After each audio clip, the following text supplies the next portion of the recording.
আজকের পর থেকে দয়া করে আমার নাম যখন কেউ বলবেন, কেউ দেশ নায়ক, রাষ্ট্রনায়ক, এই কথাগুলো দয়া করে কেউ ব্যবহার করবেন না আমার নামের সাথে।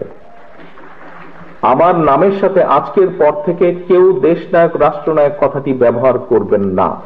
একজন সহকর্মী হিসেবে আপনাদের কাছে এটি আমার একান্ত অনুরোধ, আপনাদের নেতা হিসেবে এটি আমার আপনাদের প্রতি নির্দেশ। 20 কোটি জনসংখ্যার একটি দেশে প্রত্যেকের দোরগোড়ায় স্বাস্থ্যসেবা পৌঁছে দিতে হলে বিশাল বাজেটের প্রয়োজন। আমরা যদি দুর্নীতিকে একটি কমিয়ে নিয়ে আসতে পারি, দুর্নীতিকে যদি আমরা নিয়ন্ত্রণ করতে পারি, সেক্ষেত্রে আমরা অনেক অর্থের সাশ্রয় করতে পারবো, যেগুলো আমরা শিক্ষা, যেগুলো আমরা স্বাস্থ্যের পিছনে ব্যয় করব। তারপরেও একটি বিশাল এটি সেক্টর। এখানে আমি মনে করি এই ইউরোপের অনেকগুলো দেশ, যেই দেশগুলো ধনী, যে দেশগুলো উন্নত, তারা নতুন একটা মেথডে যাচ্ছে। এরা প্রিভেনশনের উপরে দিচ্ছে, অর্থাৎ মানুষকে সচেতন করা যে তুমি এইভাবে খেলে, এইভাবে চললে অসুস্থ হবে না তুমি। এখানে বেশ কিছু মুরব্বী নেতৃবৃন্দ আছেন, আপনাদের নিশ্চয়ই খেয়াল আছে শহীদ জিয়ার সময় পল্লী চিকিৎসক ছিল। পল্লী চিকিৎসকরা গ্রামে গিয়ে গিয়ে মানুষকে সচেতন করতে, সাহায্য করতে, সহযোগিতা করত।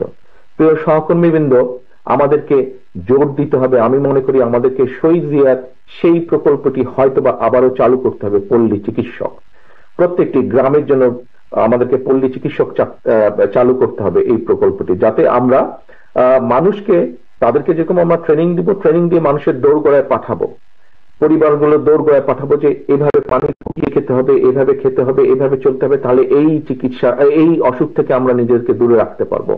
তাহলে আমরা দেশের মানুষের স্বাস্থ্য অনেকাংশে নিশ্চিত করতে সক্ষম হবো। অর্থাৎ আমি যদি মানুষকে অসুস্থ হওয়া থেকে দূরে রাখতে পারি, তাহলেও কিন্তু আমরা যে এনএইচএস এর কথা বলছি সেখানে চাপ অনেক কমে আসবে, এবং আমরা কেউ যদি অসুস্থ হয় তখন তাকে আমরা বেটার ভাবে চিকিৎসা দিতে পারব।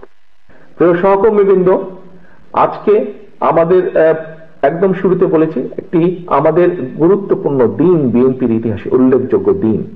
আপনারা এখানে এসছেন, আজকে আপনারা যা শিখেছেন, আজকে আপনারা যা জেনেছেন, দেশ নিয়ে, দেশের মানুষকে নিয়ে যা আমরা করতে চাই, আপনাদের কাছে আমার অনুরোধ, এটি এই ঘরের মধ্যে রাখবেন না, এটিকে পথে প্রান্তরে প্রান্তিক মানুষের কাছ পর্যন্ত ছড়িয়ে দিতে হবে। আপনার অধীনে প্রত্যেকটি নেতা, প্রত্যেকটি কর্মীকে 31 দফার মাধ্যমে মানুষের কাছে পাঠিয়ে দিন, মানুষের কাছে বোঝান, মানুষকে বলুন যে মানুষকে নিয়ে আমরা এইভাবে দেশ গড়তে চাই।